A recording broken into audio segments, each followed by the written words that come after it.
Si lo esperamos un momentito porque él tenía asignada la presentación, así es que lo esperamos 2 minutitos, ¿puede ser?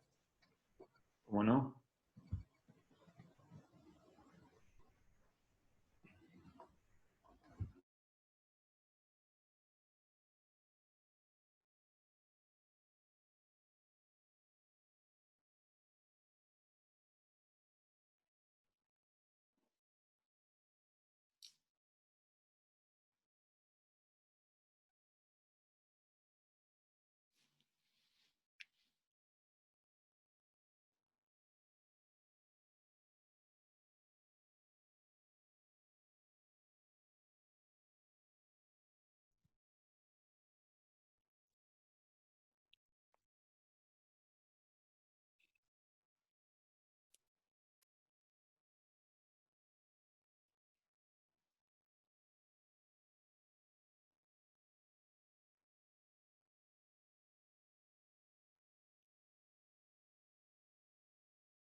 ¿Qué es esto?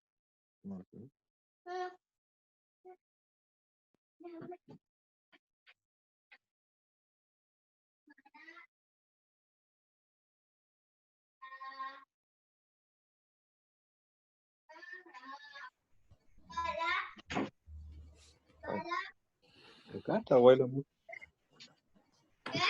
Acá está.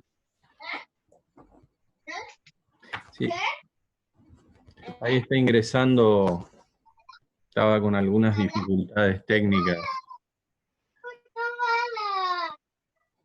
Te cuento que yo estuve bastante tiempo con un cuadro de diálogo que me decía el anfitrión ya tiene reunión en curso, así que muchos estarán así, ¿eh? Y posiblemente. Después me ingresé.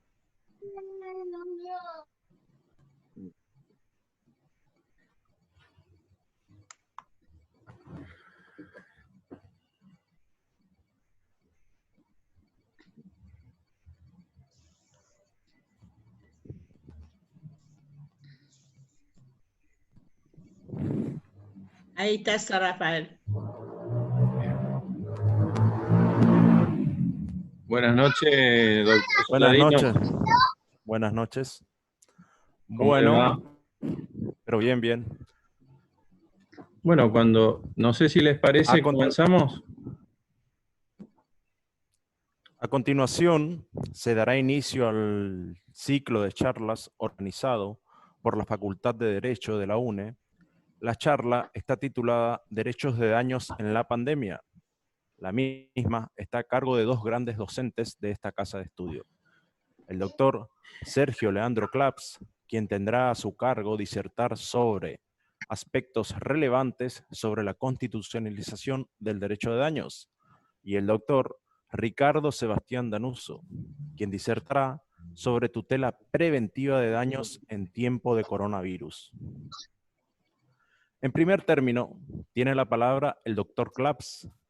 El doctor Sergio Leandro Claps es doctor de Derecho, título expedido por la Facultad de Derecho y Ciencias Sociales y Políticas de la Facultad de la Universidad Nacional del Nordeste. Es especialista en Derecho de Daños. Se desempeña como profesor titular por concurso de las asignaturas de Derecho de las Obligaciones y Derecho de Daños de la Facultad de Derecho de la UNE. Actualmente, también se desempeña como integrante de la Comisión de Posgrado y fue designado por sus pares como director del Departamento de Derecho Privado de la Facultad de Derecho de la UNE. Tiene numerosas publicaciones en revistas jurídicas y fue distinguido en varias oportunidades por su accionar profesional y académico. Doctor, cuando quiera. Doctor Claps.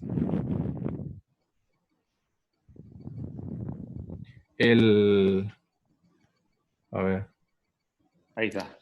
Bueno, ante todo, buenas noches. Bueno, primero que nada, agradecer y felicitar a la facultad por crear estos ámbitos, digamos, que permite de alguna manera instar al conocimiento, sobre todo de nuevos temas, y permitir no solamente al alumnado, sino al público en general, poder participar de la misma e interesarse de estas charlas. Bueno, yo voy a hablar de los aspectos relevantes sobre la constitucionalización del derecho de daños. No sé si se me escucha bien. Sí, se lo escucha, doctor. Perfecto. Bueno, antes que nada voy a compartir pantalla.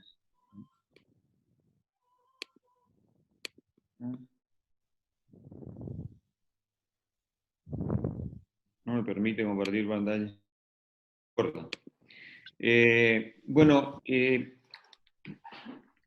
lo primero es... Disculpe, doctor Claps, ¿tenía ya abierto su PowerPoint? Sí, tengo abierto ya. ¿Y no le permite? No, no me permite. ¿Quién fue el hospedador, doctor Danusa? Aula 5, el doctor, usted lo puede hacer hospedador, Sí. doctor Danuso. Porque ahí dice que el hospedador inhabilitó el Ahí, sistema de compartir. pruebe, por favor, pruebe, por favor, allí. Ahí está. Ahí Perfecto. está, ahí se lo ve, ahí se ve perfecto. Bueno, ante todo, remarcar de que la sanción del Código Civil y Comercial consiste en un acontecimiento histórico muy importante para nuestro país. Es ni más ni menos que una reforma integral del Código Civil de Vélez Sarsfield que estaba próximo a cumplir 150 años. El Código de Vélez Sarsfield es una magnífica obra, una obra que constaba de 4.051 artículos, todo con sus notas respectivas, y probablemente con el Código Bello han sido los dos códigos civiles de mayor incidencia en toda América Latina. Pero era un código que tenía 150 años, es decir, un código que estaba desactualizado. Y esto produjo de alguna manera una legalización del derecho. Es decir, comenzaron a dictarse numerosas leyes para tratar de alguna manera de subsanar las deficiencias que presentaba el Código Civil, es decir, se formó como un microsistema jurídico. Prueba de ello lo tenemos en materia de responsabilidad civil, donde por ejemplo estaba la Ley General del Ambiente, la Ley de Defensa al Consumidor, la Ley de Residuos Industriales, la Ley del Derecho del Paciente, la Ley de Muerte Digna, la Ley de Medicamentos, y muchas veces estas leyes eran de alguna manera, no coincidían entre sí, y generaban por ahí situaciones conflictivas cuando tenían que resolver un solo caso.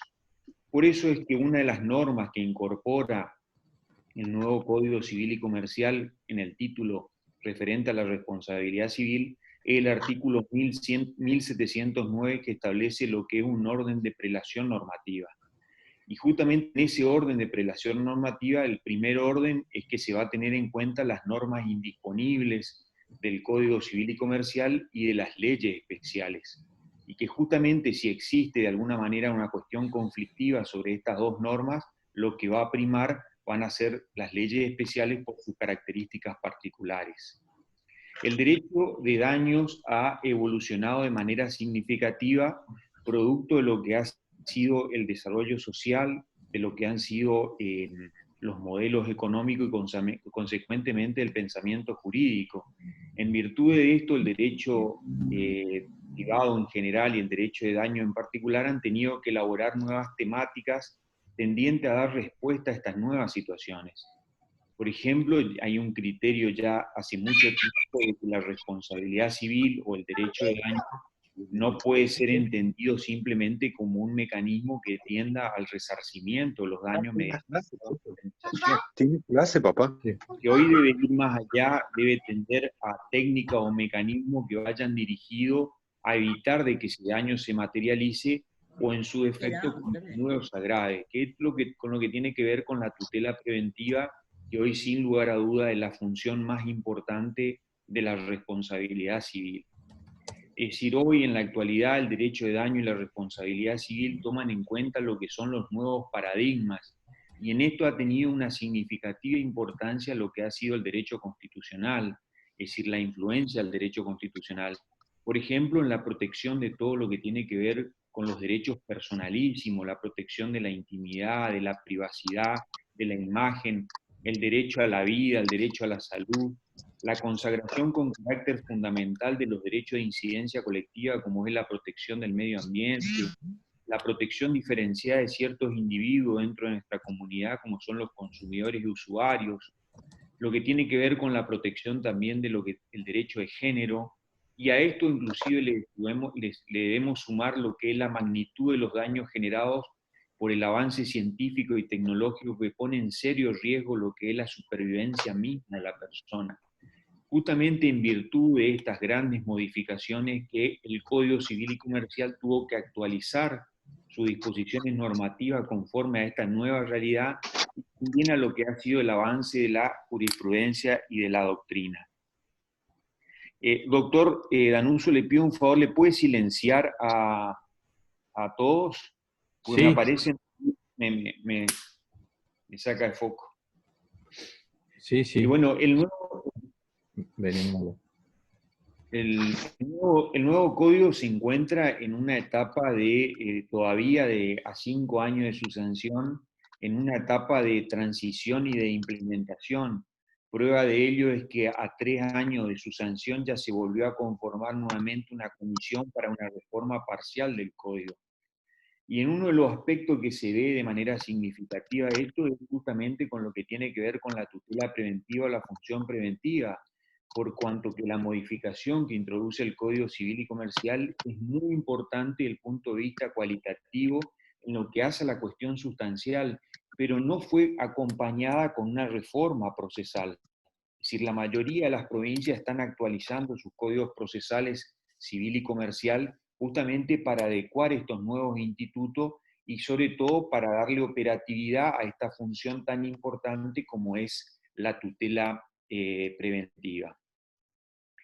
Es decir, el Código Civil y Comercial ya no centra su mirada en una cuestión netamente patrimonialista como lo hacía el Código anterior, sino que hoy lo fundamental es la protección de la persona. Es decir, la tutela de la dignidad humana aparece como epicentro y eje del ordenamiento jurídico.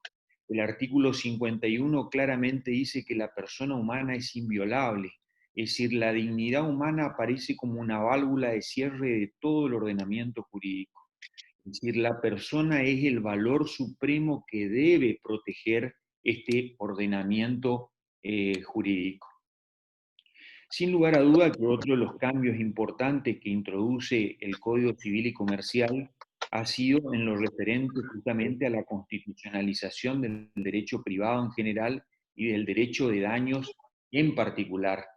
Es decir, no cae, si bien nunca se desconoció de que el derecho privado, el derecho de daño, como cualquier otra rama jurídica, estaba impregnado por principios y normas del derecho constitucional, la realidad es que nunca se utilizaron. ¿Por qué? Porque los códigos civiles eran suficientes para resolver cualquier tipo de relación jurídica en la cual se ventile una cuestión del derecho privado. Si los códigos civiles del derecho continental, sobre todo el siglo anterior, eran considerados como autosuficientes. Es decir, bastaba el Código Civil para poder resolver cualquier tipo de situación.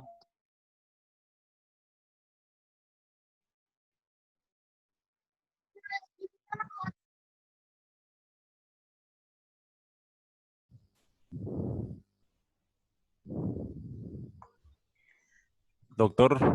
Doctor, está silenciado. Doctor Claps, está silenciado. Ahí. Perdón, no, como le decía, otra de las grandes modificaciones que introdujo el Código Civil y Comercial justamente fue en lo que tuvo que ver con el tema de la constitucionalización del derecho privado en general y del derecho de daño en particular.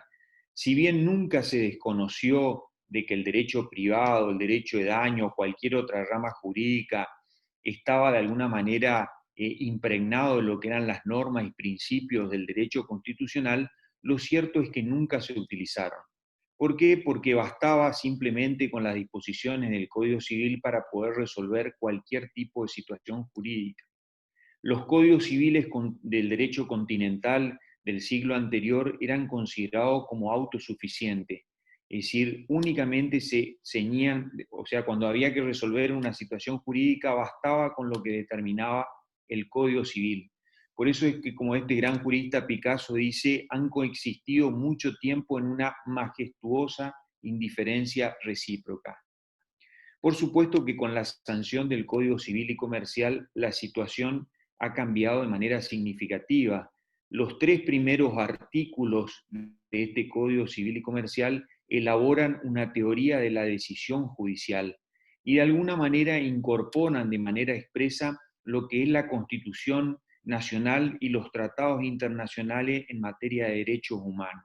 Justamente el primer artículo hace referencia a las fuentes, y los integrantes de esta comisión del anteproyecto de código decían de que este era un código de cláusulas generales que le permitía al juez, que tiene un rol fundamental en este Código Civil y Comercial, examinar al momento de resolver situaciones jurídicas o casos las distintas fuentes, es decir, la Constitución Nacional, los tratados internacionales, las leyes especiales y el Código Civil y Comercial. Y dice que estas normas deben ser interpretadas de acuerdo a su finalidad, con sus palabras y sobre todo de manera coherente. No puede ser que la Constitución Nacional diga una cosa y las leyes especiales digan una cosa distinta. Esto afecta la previsibilidad y sobre todo afecta la seguridad jurídica. Y por último, el artículo 3 determina de que las resoluciones deben ser razonablemente fundadas.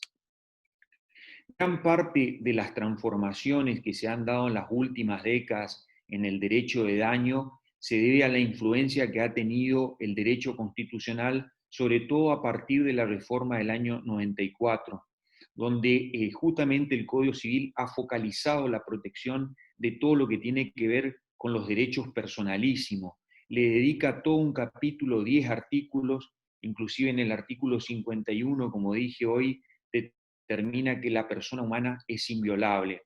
Después protege lo que es el derecho a la vida, el derecho a la salud, la protección sobre las distintas partes del cuerpo, la protección de personas que son débiles o vulnerables, como los niños, las personas con discapacidad, los mayores adultos, que inclusive lo ponen en una situación de privilegio frente a un potencial daño. Y sobre todo remarca la función primordial que hoy tiene la función preventiva dentro de lo que es el sistema de la responsabilidad civil. Sin lugar a duda de que la reforma constitucional ha cambiado totalmente el paradigma, porque hoy lo fundamental, como venimos marcando, es la protección de la persona por encima de lo que son los derechos patrimoniales. Así lo ha dicho la Corte en reiterados pronunciamientos cuando sostuvo que el derecho a la vida, comprensivo de la preservación de la salud, es el primer derecho de la persona humana, reconocido y garantizado por la Constitución Nacional, ya que el hombre es el centro del sistema jurídico y en tanto fin en sí mismo. Su persona es inviolable y constituye el valor fundamental, el respeto del cual los demás valores solamente tienen carácter instrumental. Sin lugar a duda que en este largo proceso lo que ha sido la constitucionalización del derecho de daño ha tenido que son los fallos de la Corte Suprema de Justicia de la Nación, fallos que han sido seguidos por la mayoría de los tribunales inferiores de nuestro país. La Corte Suprema un mismo día dictó 3 fallos que son considerados como leading case, que fue el 5 de agosto de 1986. Y estos 3 fallos, de alguna manera, establecieron un hito trascendental en lo que es la vinculación del derecho constitucional con el derecho de daños, por cuanto consagra con raigambre constitucional lo que es la máxima de alterum non ladere, que es el principio de no dañar. Esos 3 fallos son Santa Coloma Luis contra Ferrocarriles Argentino, Gunter Fernando contra Estado Nacional o Ejército Argentino, y Hilario Luján Juan contra Estado Nacional. Justamente a partir de estos 3 fallos se consagra como principio constitucional el principio de no dañar. Y eso es lo que incorpora el Código Civil en lo que hace al presupuesto de la antijuricidad, porque hoy una conducta antijurídica, toda acción o omisión que causa un daño, siempre y cuando la misma no esté justificada. Es decir, la sola producción del daño ya hace que esa conducta sea antijurídica. Y lo hace en virtud de la aplicación a contrario sensu del artículo 19 de la Constitución Nacional, que establece que las acciones privadas de los hombres que no causen daño a terceros están exentas de la autoridad de los magistrados. Bueno, cuando esa acción privada causa un daño a terceros, sí está sometida a la decisión de los jueces. Y a partir de ahí se consagra este principio como un principio constitucional muy importante. Bueno, en este proceso de constitucionalización también de lo que ha sido el derecho de daños, es la incorporación del principio de la reparación plena o integral, que viene a ser como la contracara de lo que es el principio de no dañar. El principio de la reparación es la que otorga una indemnización al damnificado que le permite de alguna manera recomponer el desequilibrio patrimonial, colocando a la víctima en la misma situación en la que estaba antes de producirse ese hecho dañoso. Este principio de la reparación plena e integral está hoy expresamente en el Código Civil y Comercial en el artículo 1740, donde dice claramente que la reparación del daño debe ser plena. Y el derecho constitucional, en lo que hace al tema de la reparación integral, surge básicamente de la interpretación armónica de los artículos 15, 17 y 19 de la Constitución Nacional y de los artículos 29, inciso C, y 21, inciso 2, de la Convención Americana de Derechos Humanos. Por lo tanto, establece una presunción de inconstitucionalidad de toda indemnización que esté por debajo de lo que es una reparación plena e integral. ¿De dónde surge esto? De los estándares básicos fijados por el ordenamiento jurídico. Este principio constitucional es incorporado en lo que hace en nuestro derecho a través de un fallo, también considerado como un leading case de la Corte, que es el fallo Aquino y Casio, donde en este fallo la Corte reconoce expresamente el derecho a la reparación integral y establece que toda reparación contraria a la reparación integral es inconstitucional. Todos estos fallos y otros antecedentes más de la Corte han contribuido notoriamente en lo que es a cimentar las bases de lo que es la constitucionalización del derecho de daño. En este tema de la constitucionalización del derecho privado, del derecho de daño, cobra significativa importancia 2 fallos, yo diría, relativamente recientes de la Corte, que son, llaman poderosamente la atención por lo parecido que son casi idénticos los fallos. Ahí abajo están las citas, uno es de noviembre del 2018 y el otro es de marzo del 2019. El de noviembre del 2018 es Asociación Francesa Filantrópica y de Beneficencia sobre Quiebra, y el último es Instituto Médico Antártica sobre Quiebra. Vuelvo a repetir, son 2 casos extremadamente parecidos, casi idénticos. Los hechos, sintéticamente, es la víctima, de alguna manera la actora fue víctima de un parto mal asistido, producto de una mala praxis. Inclusive de los antecedentes del fallo surge claramente lo que es el obrar de este médico a través de esa mala praxis.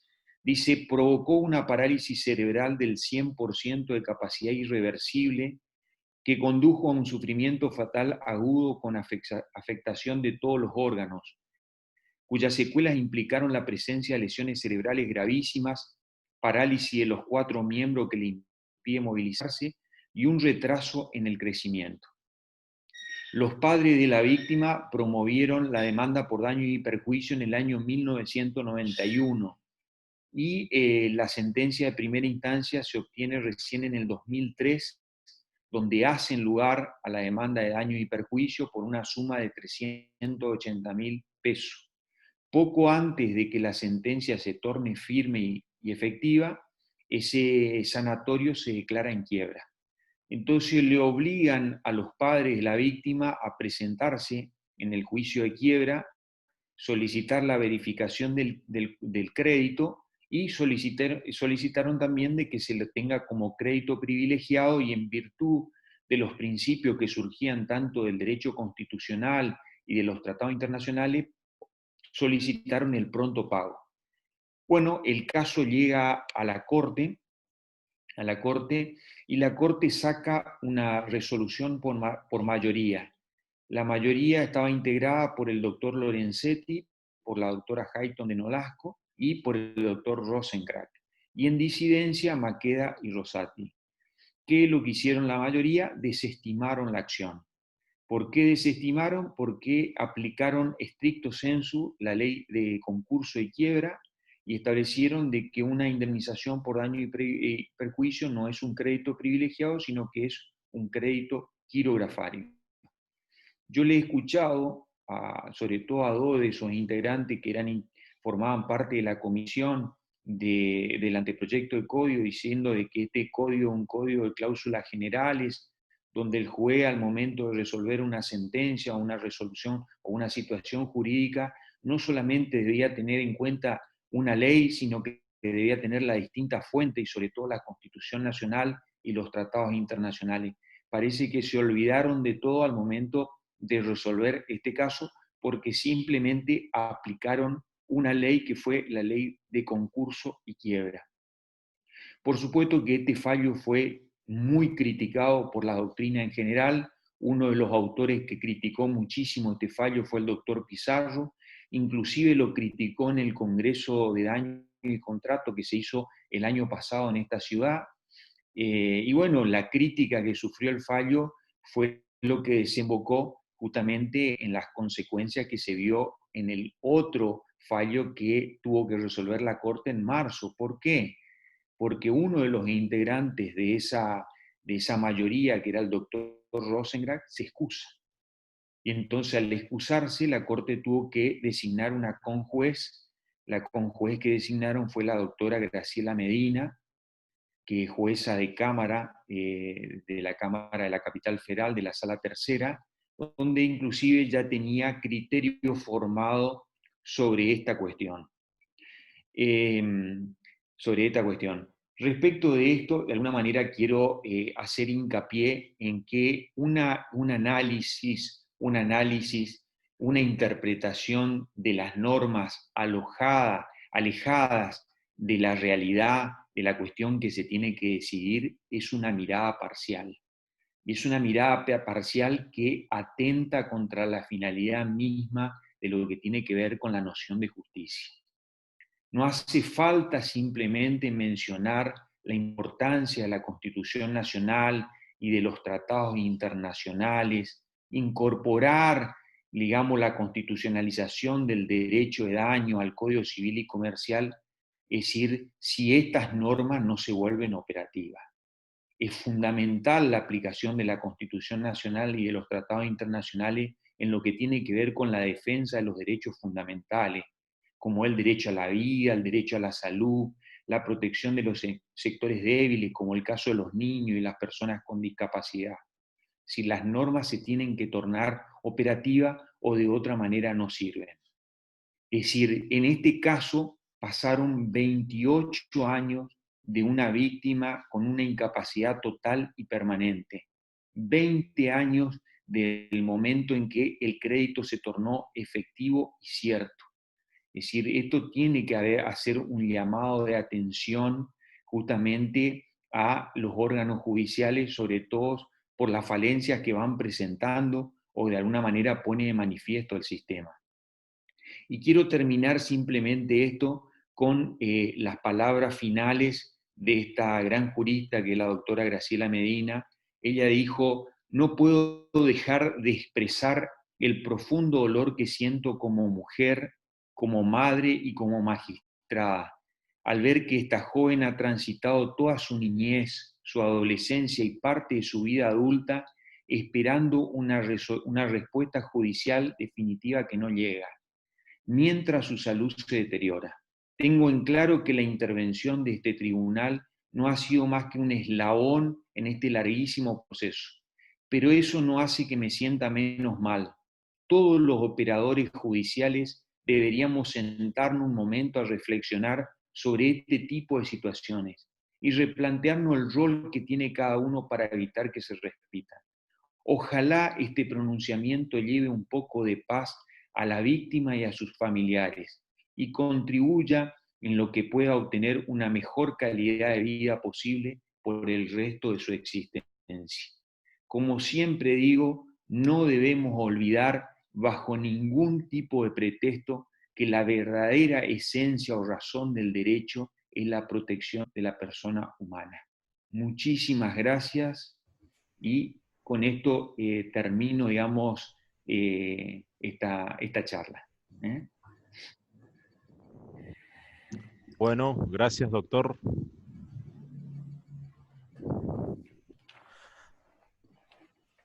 A continuación, tendrá la palabra el doctor Ricardo Sebastián Danuso, quien disertará sobre tutela preventiva de daños en tiempo de coronavirus. El doctor Danuso es abogado, doctor en Derecho, título expedido por la Facultad de Derecho y Ciencias Sociales y Políticas de la UNE. También es profesor titular por concurso de Derecho de Daños y de Derecho de los Contratos, ambos cátedras B. También es docente investigador y evaluador de la CONEAU. Doctor.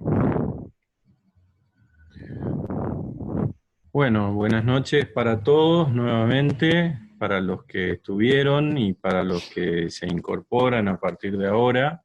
Les digo a los que se incorporan a partir de ahora que se han perdido una extraordinaria disertación del doctor Clapp sobre los fundamentos constitucionales del derecho de daños, así que van para él mis felicitaciones. Y mi agradecimiento, por supuesto, para el Departamento de Derecho Privado, para los docentes del Derecho Civil de nuestra querida facultad, para todos ellos, especialmente para los que nos están acompañando hoy, entre los que destaco la presencia de la profesora Juana Fernández Balfour de Vigay, que siempre nos acompaña, además de enseñarnos permanentemente. Así que muchísimas gracias, doctora Vigay, y gracias a todos los presentes. Bueno, voy a intentar ensamblar un power que he preparado. ¿Se ve? A ver. Sí, se ve, doctor. Perfectamente. Tendría que expandirlo si quiere. Sí, sí. Ahí está. Ahí está.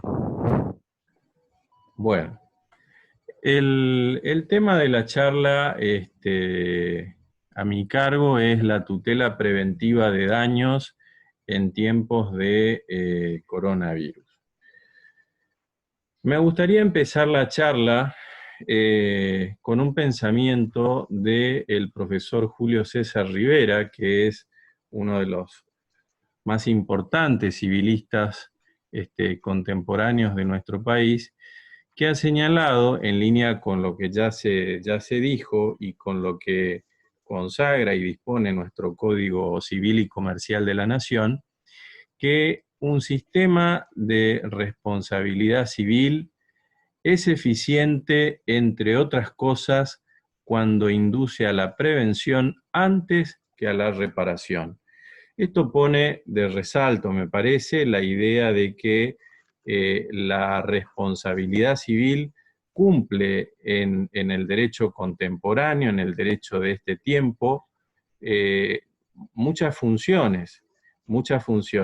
No solo la tradicional y clásica resarcitoria, sino que le ha incorporado, además, al menos en el ámbito del derecho común, otra función importantísima, fundamental, como es la función preventiva del derecho de daños. Claro, esto tenemos que situarlo en el contexto mundial en el que nos encontramos. Recordemos que desde comienzos de este año el mundo se ve afectado por un extraño virus que ha, digamos, adquirido la calidad de pandemia. De hecho, la Organización Mundial de la Salud lo ha declarado pandemia en marzo de este año, y eso motivó de que, en línea con la mayoría de los países del mundo, nuestro Poder Ejecutivo Nacional, invocando la Ley de Emergencia 27.541, que ya se había dictado en diciembre de este año, dictara los decretos de necesidad y urgencia, DNU 260, del 12 de marzo del 2020, y 297 del 19 de marzo de este año, que, como es sabido y es de público y notorio, decretan el aislamiento social, preventivo y obligatorio de toda la población nacional con la finalidad de proteger la salud pública.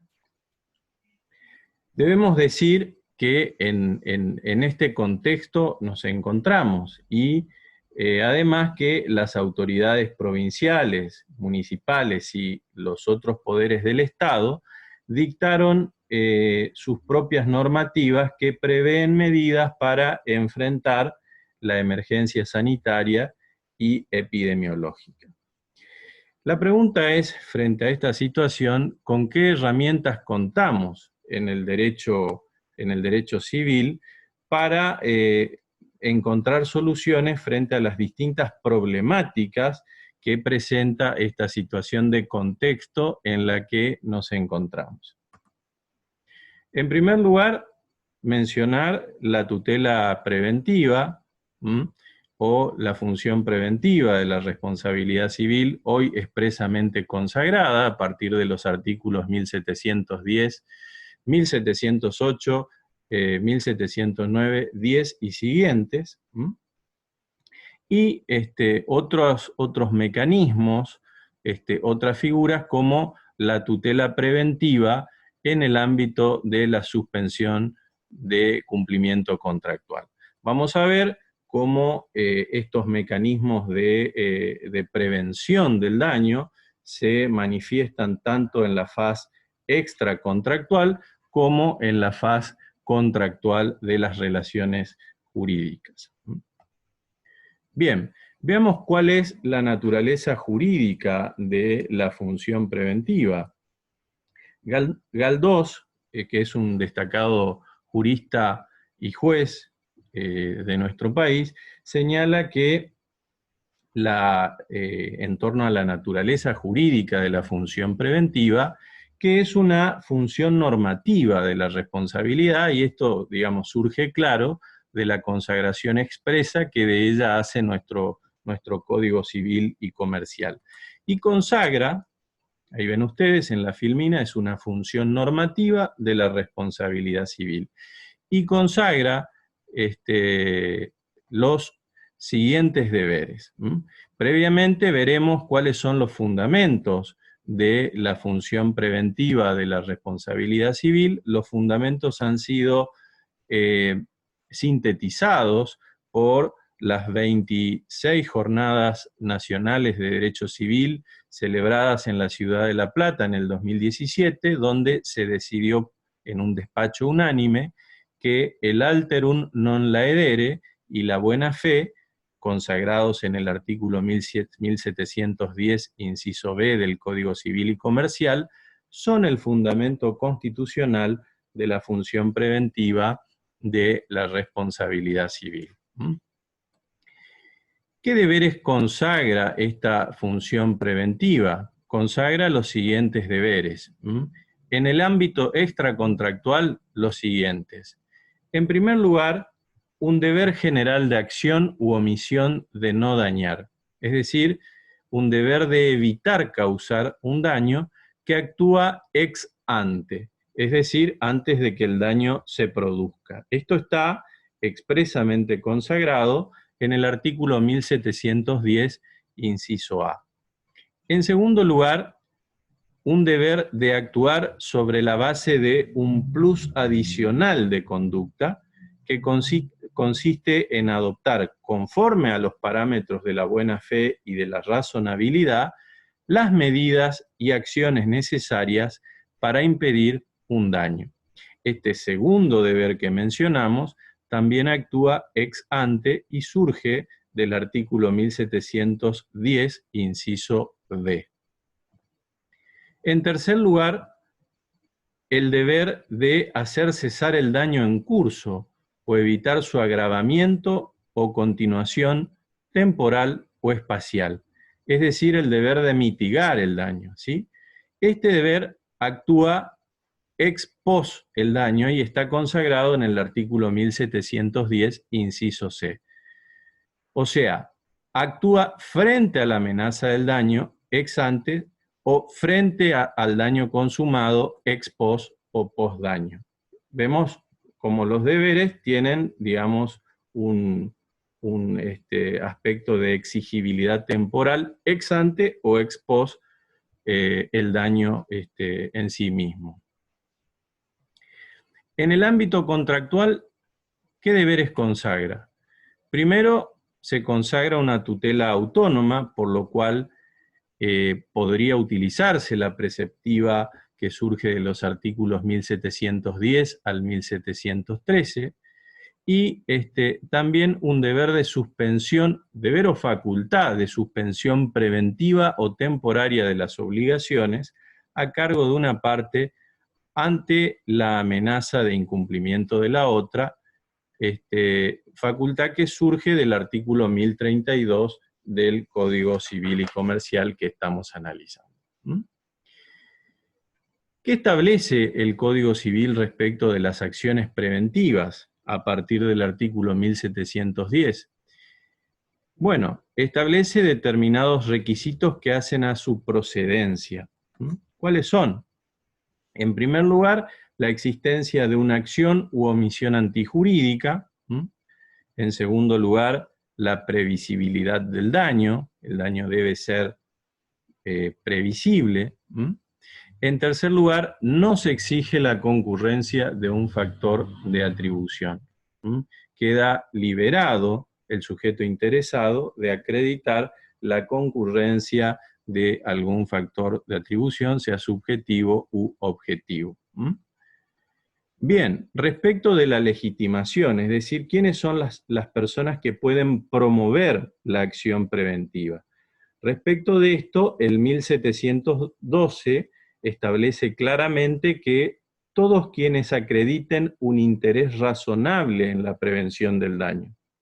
La norma, como ustedes advertirán, es sumamente flexible y permite que cualquier sujeto que pueda acreditar un interés razonable en la prevención del daño sea admitido, digamos, como actor en la faz judicial en ejercicio de la acción preventiva de daños. Respecto de la sentencia, el artículo 1713 del Código Civil y Comercial establece que la sentencia que admite, verificados los requisitos de procedencia, la acción preventiva debe disponer, a pedido de parte o aún de oficio, fíjense que este es un aspecto sustancial porque está facultando al juez a prevenir el daño, y esto surge del deber general de prevención que recae sobre todos los sujetos de la sociedad civil.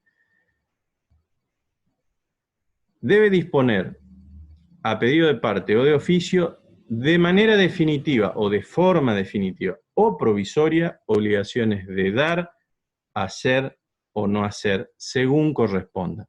Y debe ponderar a la hora de determinar qué es lo que sentencia, los criterios de menor restricción posible y de medio más idóneo para asegurar la eficacia en la obtención de la finalidad preventiva perseguida. ¿Sí? Bien. La otra figura que tenemos que analizar es la figura de la tutela preventiva en la suspensión del contrato. Esta figura está expresamente consagrada en el artículo 1032 del Código Civil y Comercial, quien la regula en estos términos. Dice, una parte, esto valga lo redundante, se aplica al ámbito del cumplimiento de las obligaciones, al ámbito contractual. Una parte puede suspender su propio cumplimiento si sus derechos sufrieren una grave amenaza de daño porque la otra parte ha sufrido un menoscabo significativo en su aptitud de cumplir o en su solvencia. La suspensión queda sin efecto cuando la otra parte cumple o da seguridades suficientes de que el cumplimiento será realizado. Adviertan ustedes que es también una novedad en el ámbito de la teoría general del contrato, ya que permite, ante la amenaza de un daño, a un sujeto parte de una relación contractual y frente a la evidencia de que su contraparte, obligada para con ella, ha sufrido un menoscabo significativo en su aptitud para cumplir o en su solvencia, suspender preventivamente la prestación a su cargo.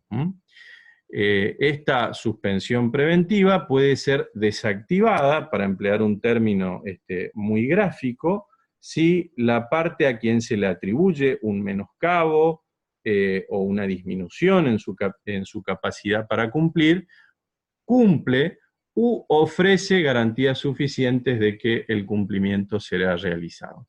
Vemos entonces en esta digamos, brevísima síntesis, cómo en el ámbito del derecho civil, del derecho común, tenemos todo este anclaje normativo conformado por las disposiciones del artículo 1708 en adelante, 1709, 1710, hasta el 13, y también la figura de la tutela preventiva en la suspensión de cumplimiento, consagrada en el artículo 1032 del Código Civil. ¿Qué importancia tienen estas figuras que describo brevemente? Bueno, señala el profesor Galdós, quien ha hecho un interesante aporte sobre el tema sobre el cual estoy exponiendo, que en la faz extracontractual, a modo de ejemplo, la tutela preventiva especial, reforzada o preferencial, sobre la base de numerosa legislación especial, nacional o local, en la pandemia, por la legislación sanitaria y de la salud pública y de naturaleza obligacional, que surge de los, por ejemplo, decretos 319, 320 y otros, se estructuran cuerpos normativos que prevén diversas tutelas preferenciales o especiales, dirigidas particularmente a proteger a las personas más vulnerables, ancianos, niños o niñas, por ejemplo en los supuestos de violencia de género, y que en esta categoría se pueden incluir a los consumidores como sujetos vulnerables, incluso las personas vulnerables en la emergencia, conforme lo establece expresamente la Ley 27.287, que regula la gestión integral del riesgo en su artículo 2. Para la emergencia, la norma califica, esta norma, la Ley de Gestión Integral del Riesgo, califica con vulnerabilidad a las características de la sociedad, acorde a su contexto, que las hacen susceptibles de sufrir un daño o pérdida grave en caso de que se concrete, el daño, como ocurrió con el COVID-19 en los supuestos de amenaza que, valga lo redundante, se concreta. La sentencia anticipada, la tutela anticipada, el anticipo o adelanto de jurisdicción o sentencia adelantada otorga antes del fallo de modo provisorio o definitivo el objeto sustancial reclamado, por ejemplo, la asistencia médica a una persona con discapacidad a raíz de un siniestro legal, el caso del denominado bozal legal o tutela inhibitoria de expresión, la medida prohibitiva de expresión, la tutela inhibitoria de expresión o la interdicción de expresión, que se conoce vulgarmente como mordaza legal. El habeas internet judicial preventivo o tutela inhibitoria de interdicción, de restricción o prohibición de expresión en internet, entre otros supuestos, pueden ser situaciones que encuentren su fundamento en las normas que consagra nuestro Código Civil. En la pandemia proceden las medidas preventivas contra quien propaga el virus, incrementa el número de personas afectadas, empeora la situación existente, desoye las órdenes de la autoridad de aplicación o infringe de modo incausado o injustificado las normas imperativas impuestas o dispuestas por la autoridad de aplicación. Por ejemplo, circular en un espacio público, no acatar las órdenes de la fuerza de seguridad, circular sin barbijo o tapabocas y otras disposiciones del Ministerio de Salud. En el ámbito contractual, el impacto de la pandemia en las obligaciones y en los contratos es innegable. Y a ello se refiere específicamente la normativa especial consagrada en los decretos 319 y 320, ¿sí? del año en curso, que disponen, por ejemplo, el congelamiento de los créditos hipotecarios, la suspensión provisoria de ejecuciones hipotecarias judiciales o extrajudiciales, el congelamiento transitorio del valor de las cuotas mensuales de los créditos hipotecarios, la regulación del régimen de intereses, la suspensión de los desalojos, el incremento de los alquileres, entre otras medidas. Todas, obviamente, tendrán honda repercusión en las relaciones contractuales, juntamente con las restantes situaciones que se presenten en las que deberá recurrirse a los principios generales del derecho común, como será el caso fortuito, la imposibilidad de cumplimiento, la frustración del fin, entre otros aspectos principales a ser tenidos en cuenta.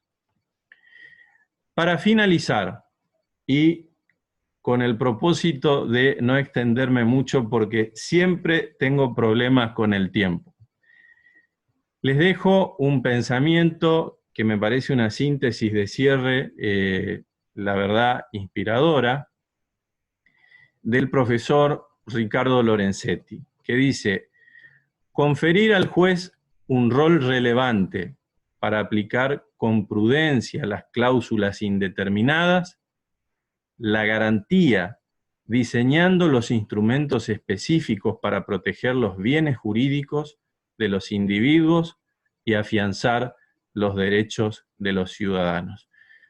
Un comentario más de cierre.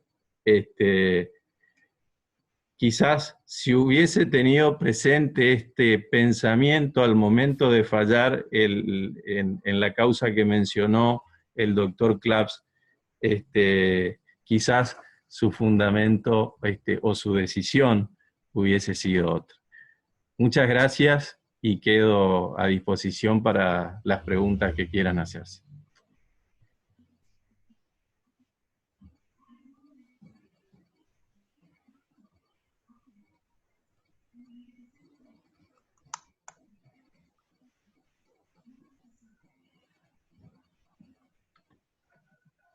Bueno, escuchamos las preguntas que quieran formular, si es que alguno quiere formular alguna pregunta.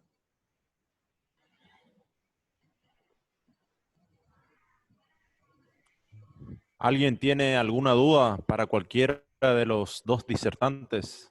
¿Para el doctor Danús o para el doctor Claps?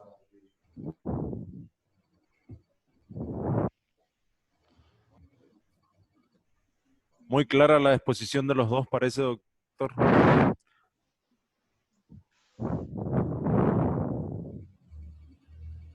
¿Está tu...? Si me permiten Sí, por supuesto.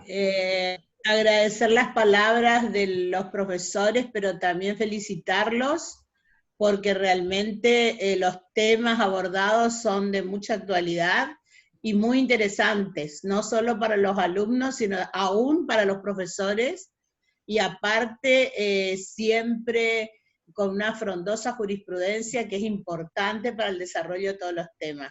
Felicito porque realmente es hermoso ver cómo los titulares jóvenes de la facultad están muy acreditados en el desarrollo de los temas. No hay nada que hacer, es sangre nueva. Estoy muy orgullosa de ustedes. Felicitaciones a ambos. Gracias. Gracias, Juanita. Gracias, Juanita, gracias.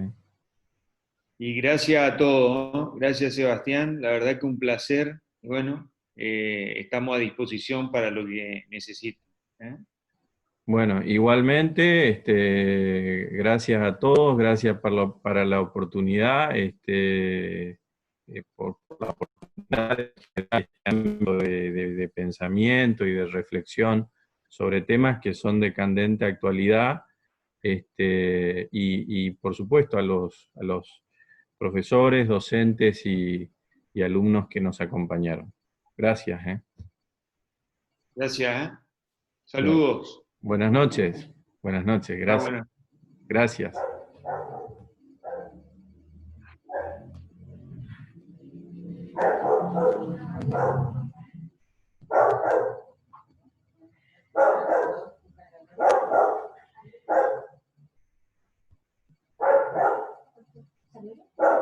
Estoy en eso. Espera un segundito. Voy a tratar de...